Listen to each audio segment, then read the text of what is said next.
Hello everyone, welcome to the first video for the Conscious Contraception Skillshare. I'm so delighted to have you here with me for this conversation. It's near and dear to my heart, as most of you probably know. I have been cycle tracking for about 20 years, and I've been tracking my ovulation for 13 years. And sharing this information with you is such an honor. And it comes from a place of deep embodiment and exploration. So making this bridge using digital media and intellectualizing everything is very interesting and an adventure for me. Thanks for joining me on this adventure. I'm going to start by sharing a bit of an overview of my philosophy around this work. I believe that it's a human right to have access to all of the information that I'm sharing with you. None of this deserves to be something that is commodified or specialized or in a hierarchy of availability. This is yours. And I want you to be the expert on your own body, on your own experience. I don't want you to see me as the expert on any of this. I'm just sharing information and sharing skills with you so you can develop a sense of internal authority. And that's really the bottom line, is that I want you to have internal authority, and the external authorities, whether it be somebody like me on social media that you're following or the government, that they have no business creating a hierarchy where they know more than you do about what's good for you, your fertility, your sexuality. That is one of my favorite definitions of colonialism, actually, is the process of turning relationships into services and goods and resources into commodities. I share that really humbly with the awareness that you paid for this course, and I'm making a living this way. And I'm really, really grateful that I get to walk my path, and also just to give you this framework around the information.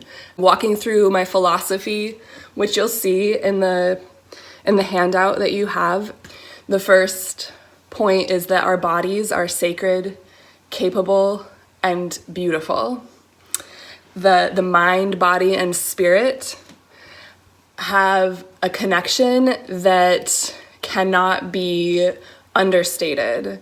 When we try to compartmentalize these things and say that they don't influence one another, we're fragmenting ourselves in a really large way. So I will be doing my very best to educate you clearly about what is tangibly true about our anatomy and physiology, generally speaking, knowing that our mental, emotional, psycho-spiritual states influence our bodies and manifest in our bodies in a huge way. So whenever I say anything about the physical body or make a recommendation as to how to interact with it, it's really important for you to understand that wherever you're coming from emotionally, mentally, psychologically, will affect that physical reality. I do that in all of my work and my offerings. I do my very best to address all of these different aspects of ourself, thinking that taking action or acknowledging only one of these aspects is really unhealthy and creates this fragmentation, this disconnect. So when we're practicing contraception, taking that physical action to prevent conception or prevent pregnancy is not enough. We need to actually align ourselves emotionally and psycho-spiritually with the physical action that we are taking to give it full power. We can experience embodied joy and personal power through fertility and sexuality. These are immense sources of creative power, divine power. And rather than something that happens to us or that we experience passively by learning about and taking ownership over our fertility and sexuality, we can experience immense joy and power. This next point is pretty intense and subversive. Again, going back to that framework around anti-establishment, anti-colonialism, anti-oppression framework that I'm working from, the reality that the modern medical system is an industry, not a healing modality. So there are a lot of beautiful people who have capacity as healers and the best of intentions, but the actual structure that is the modern medical system is not created to facilitate your healing and your well-being. It is created to produce goods and services that generate a profit. So it's incredibly important that we view all of the goods and services that the modern medical system offers us as just that. They're goods and services, and we have a responsibility as consumers to be conscious about what we're consuming and not look to people that work within that industry that has trained them to generate profit and reinforce hierarchy for healing or well-being, because that's just not how the whole structure is built. I'll plug the book Nurses, Midwives, and Witches by Barbara Einrich, and I forget who wrote that with her, as a really short and accessible synthesis of the history of the modern medical paradigm as we know it. Finally, around consent, nothing and no one ought to be entering our bodies without full consent, especially our vaginas and our uteruses. And consent comes from the Latin words con, together, and sentire, feeling together. There's a lot of belief in our culture from the modern medical system mostly, and it's also emerging in our Me Too and sexual interaction conversations in the greater zeitgeist of our culture right now. The idea of consent for a lot of us is something that you give permission for someone to do something to you or for you, and that is not true consent. Consent is not something where you are passive and you allow something to happen to you. True consent, the root of the word, I'm a big etymology geek. We'll go through a lot of the roots, the etymology of different words and concepts in the duration of this course. True consent is feeling together. So unless you and your sexual partner, you and your medical care provider feel together, there is no consent. You need to actually have a mutual resonant experience for true consent to be happening. And so I strongly believe that nothing ought to be entering our bodies, whether it be hormonal birth control or a speculum or a penis, without true consent, where we feel fully that what we are taking into ourselves is something that is conscious, intentional, and for our highest good. The full spectrum doula movement is gaining popularity, and it's usually for folks that are actually abortion doulas or attend abortions and birth. And it implies to me, when you say spectrum, that there's a finite beginning and ending. And a lot of people assume that maybe abortion and birth would be on opposite ends of the spectrum. And I use the term continuum. I'm here to educate you about the womb continuum, because it's a circle. Continuum is a circle and a cycle that is completely interconnected. You cannot compartmentalize or extract or take away any point on this continuum, they're all equally important. And so on this womb continuum, it's your yeast infections, it's your ovulation, it's your orgasm, it's your abortion, it's your birth. All of these things affect the way that we relate to our personal power, our fertility, and our sexuality, the way that we relate to them. No point on this continuum is less sacred, less important, less deserving of full consent, full education, full embodiment as we make our choices.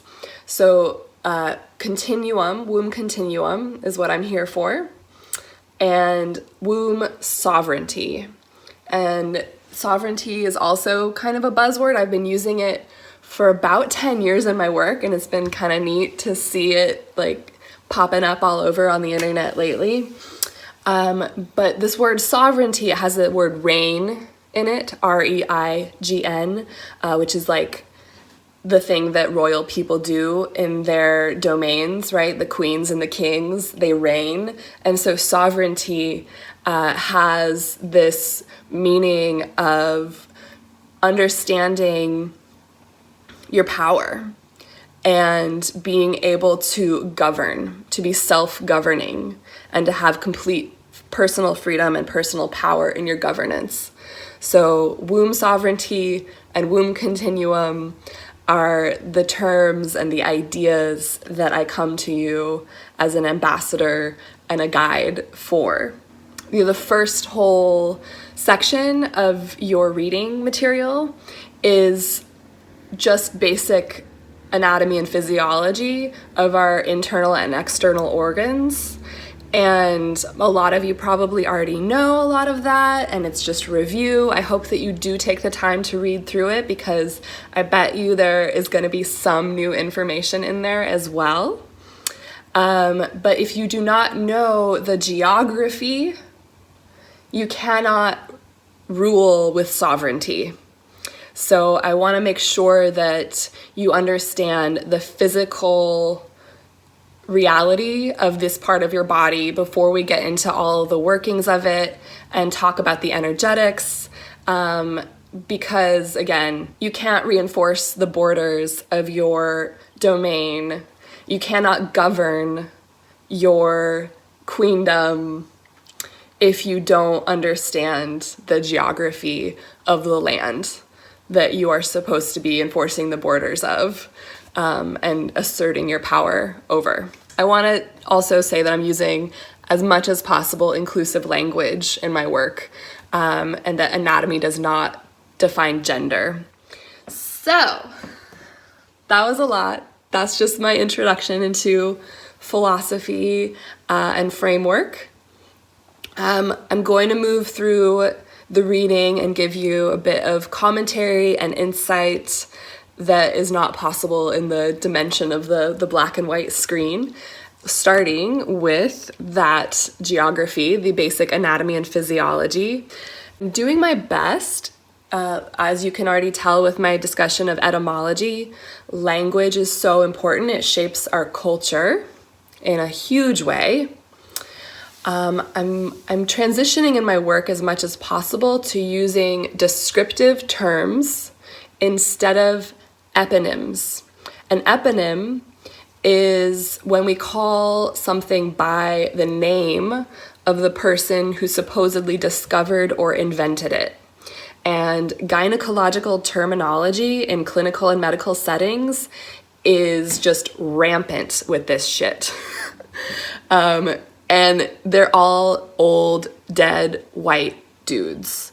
And we can stop calling our body parts by old, dead, white dudes' names and start calling our body parts by the functionality or the location of the body part, in order to educate us about what it is that that body part does and to reclaim our bodies. So fallopian tube is one example of this. Fallopian is some Italian guy who said that he discovered the egg tube, the tube that leads from the ovary down to the uterus.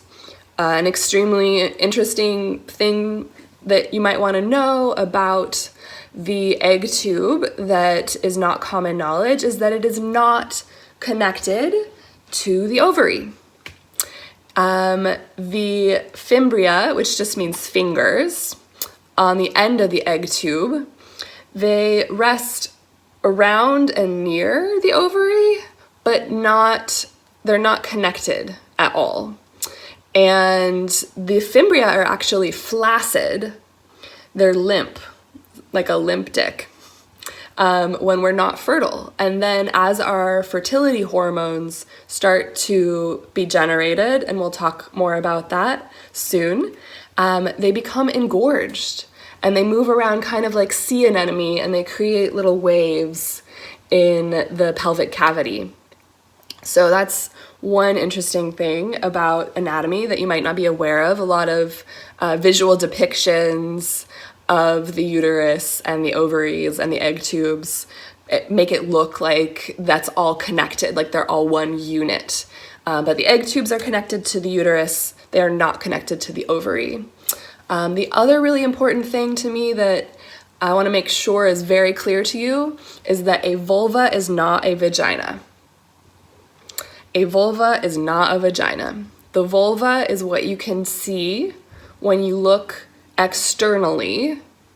You cannot see the vagina from the outside unless you're using a tool like a speculum, or you can, use fingers and spread it a little bit. You might be able to see a little bit of the vaginal opening from the outside, but you cannot see the vagina. The vagina itself is a tube of muscles that is inside of the body. And I see and hear even the most feminist, body positive, sex positive sources constantly calling the vulva a vagina, and it drives me crazy. So hopefully you get clear on that and you start using the term vulva when you mean vulva and vagina when you mean vagina. We are hyperdimensional people.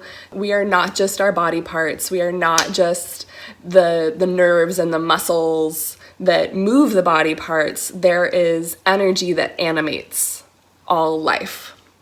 And this is an important part of being alive, but this is a really important part of conscious contraception, is being aware of all of these nuances of the energetics of our fertility cycle and our menstrual cycle and our sexual energy, so that we can use our consciousness to be co-creators, to be moving mindfully with the energetics, and as much as possible supporting them in the way that they move.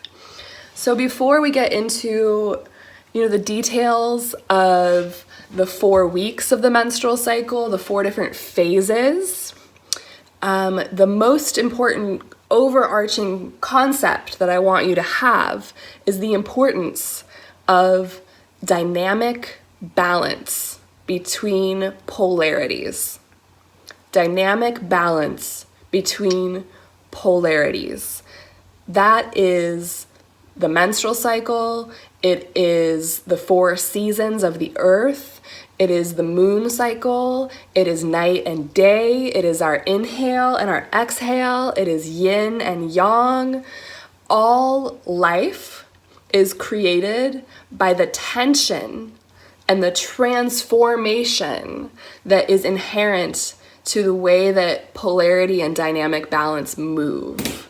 So when we're talking about our fertility cycle and our menstrual cycle, the main 2 points that we're discussing are menstruation and ovulation. And the cycle that moves us between these 2 polarities and dynamic balance is what our fertility and menstrual cycle consists of. We can identify points and the general energetics or realities that are happening on the points of this cycle, but it's incredibly important to understand that anytime that you try and identify a point on that cycle, similar to what I was talking about with the womb continuum versus the terminology of full spectrum, you're doing a bit of a disservice to that cycle and the reality that there is no such thing as stasis. everything is in constant transformation. So even as we learn, the details of our fertility signal, the energetics of our menstrual cycle, things like this, we have to be aware that when we are talking about how it is, it's always changing, right? We're identifying different characteristics and qualities that we're able to ascertain in a moment or generally. But the most important thing that I can tell you, and this is really getting into like a very spiritual framework, an understanding that I have, I would say that the menstrual cycle and my fertility cycle has given me faith more than any other aspect of my reality, in that everything is constantly changing and everything has an equal opposite reality that is inherently pulling everything towards it. So even when things are really awful, you know that there's something completely opposite, that all of life force is moving towards the opposite at all times. And there's no such thing as stasis. Nothing is sitting still and being stationary. That's inherent to life, and it's actually inherent to death, because death is part of life too. All right, so dynamic balance, polarities. I go through a very small handful of archetypes and mythological stories and frameworks for understanding dynamic balance. Shiva, Shakti, Yin, Yang, what else is in there? Oh, Pachamama and Pachacama. And I'll tell you a story about that has been life-changing for me in just a moment. But understanding that our cultural narratives and mythopoetics are always giving us stories about this divine dynamic balance and these polarities that are a metaphor for the cycle of life, that are a metaphor for the menstrual cycle and the fertility cycle. The story about Pachamama and Pachacama that I'm going to share with you came to me from a midwife named Cynthia Ingar.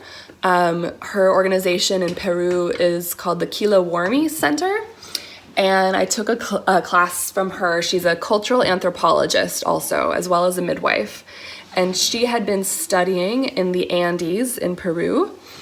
And she told our class about the divine dynamic balance between Pachamama and Pachacama, the feminine and the masculine energies of creation. And she said that the men, the boys, when they were becoming men, as their rite of passage into puberty, they would take ayahuasca, the entheogen you might have heard of. You can do a quick Google if you're not familiar, to be able to witness and commune with the energy of Pachamama.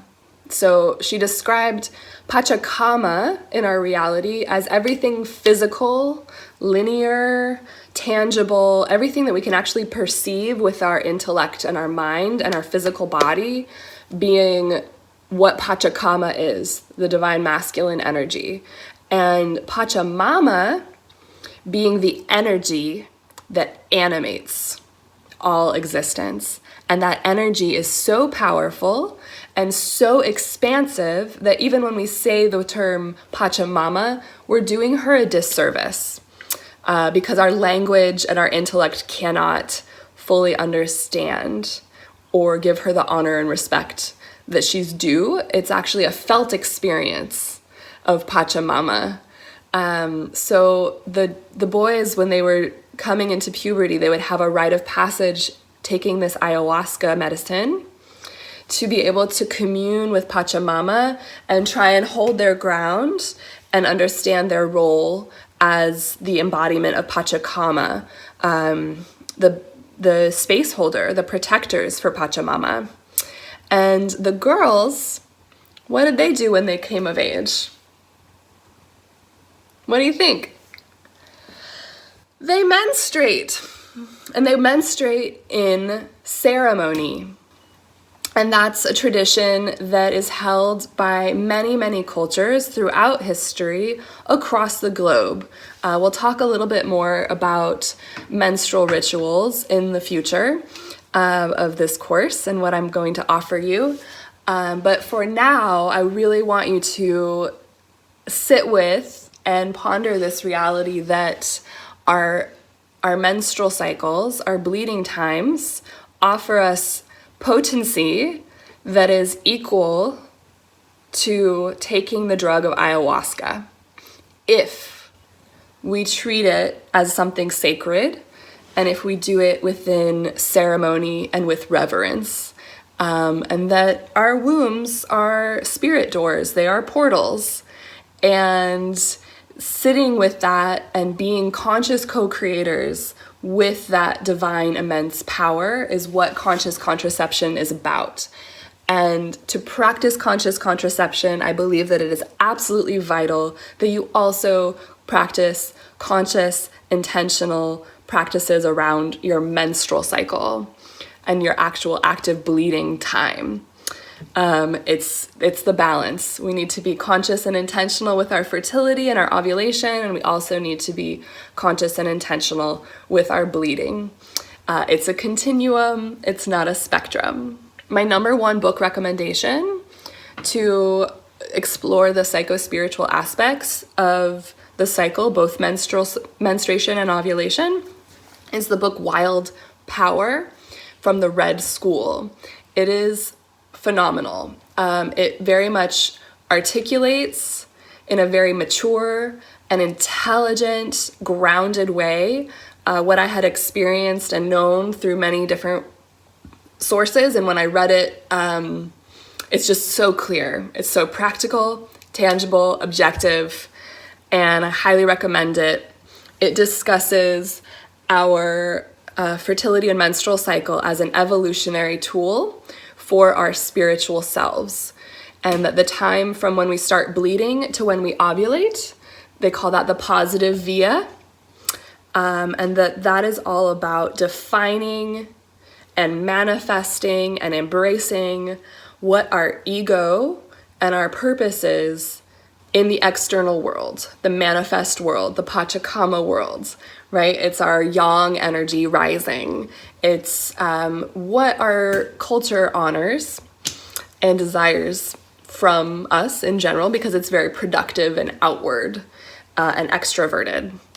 So the first half, the positive via, from menstruation to ovulation, the manifestation, the outward ego identity asserting time, and then from ovulation to menstruation, the time to let go of all attachments, the time to tear down your ego identity and reflect and dissolve into universal consciousness, which is what the moment we start bleeding, we merge with universal consciousness. I love this framework. It really resonates with me. It's very similar in a lot of ways to what Taoism and Chinese medicine offer in understanding the energetics of the menstrual cycle as well. In your written materials, I go through the 4 weeks and I identify the moon cycle, the season of the earth, and the archetypes with each phase of the menstrual cycle. And I invite you to take some time to brainstorm, to make a list for yourself. What are the different activities that you would be up to physically, emotionally, mentally during these different seasons, and to commune with the energy of the moon at these different times and make that connection to the weeks of your menstrual cycle. For example, in the winter time, in your active bleeding time, you're not going to be outside and running around quickly so much. You need to move slower. You might want to just stay home, stay by the fire. You're probably going to wear extra layers. You're going to be eating really rich, not heavy, but like nurturing, fortifying foods.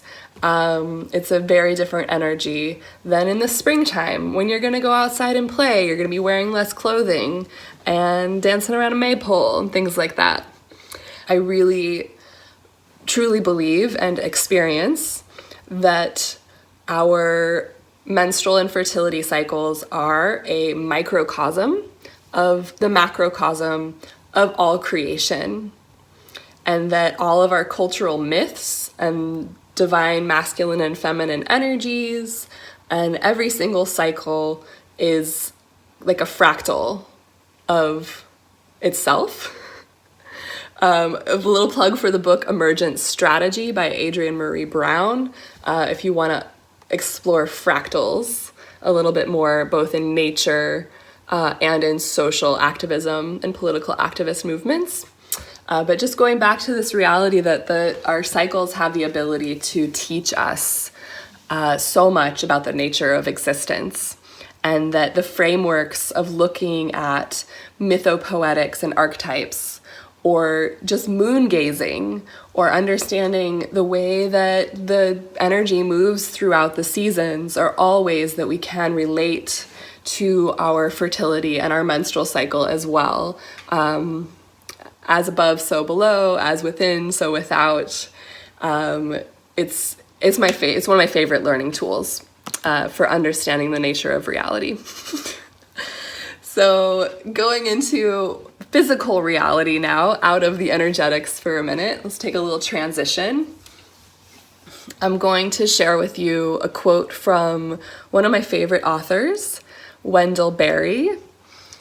And he says, "The question of human limits, of the proper definition and place of human beings within the order of creation, finally rests upon our attitude towards our biological existence, the life of the body in this world. What value and respect do we give to our bodies? What uses do we have for them? What relation do we see, if any, between body, mind, body, and soul? What connections or responsibilities do we maintain between our bodies and the earth? These are religious questions. Obviously, for our bodies are part of creation and they involve us in all the issues of mystery, but the questions are also agricultural, for no matter how urban our life, our bodies live by farming. We come from the earth, we return to it, and so we live in agriculture as we live in flesh. While we live in our bodies, they're moving particles of the earth, joined inextricably both to the soil and to the bodies of living creatures. It is hardly surprising, then, that there should be some profound resemblances between our treatment of our bodies and our treatment of the earth." So I use the term body ecology with this whole micro-macrocosm conversation and concept. Also because I first learned fertility awareness while living on a farm, studying permaculture, which is all about cycles and how they interact with one another. The etymology of the word ecology, eco is house, and logia, which is study of. So ecology is the study of your house or your home, and our bodies are our primary house and home. So I think that body ecology is a very appropriate term to use as we explore the way that our bodies work and how we live in them. Ecology is especially interested in understanding the way that different aspects of biology relate to one another, the intersection between the organisms. So the organism of our body and our environment, our body and our lovers' bodies, very pertinent to the study of conscious contraception.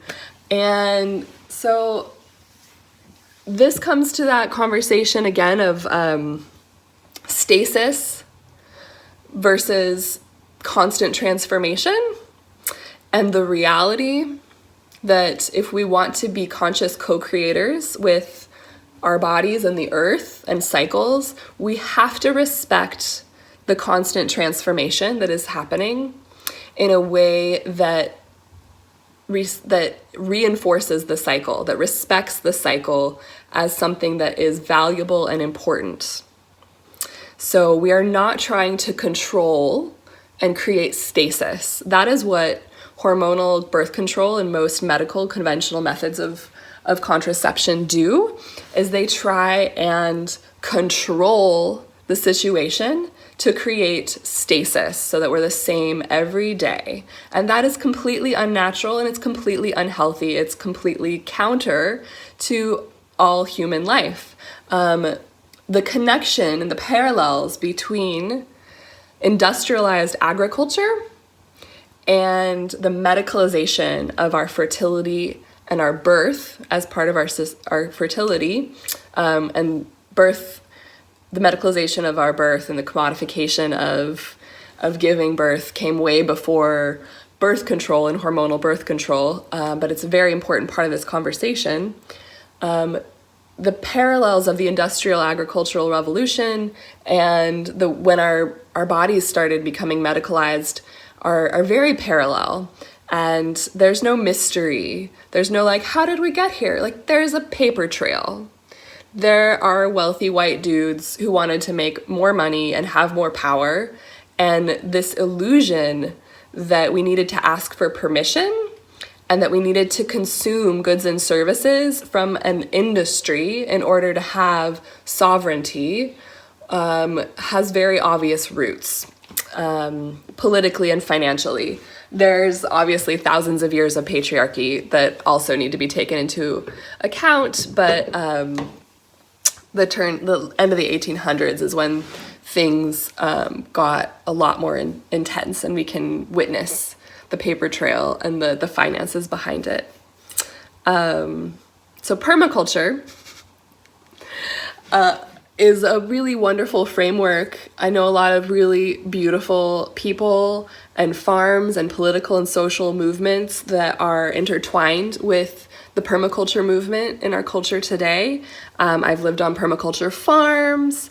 I was married to someone who identified as a permaculturist for a while, and the ethics and the principles of permaculture, I 100% love and respect and support. And gotta acknowledge within this conversation that a lot of white male people have created certifications and trainings and classes for this globally and become experts, and that essentially permaculture is the rebranding and the repackaging of indigenous wisdom.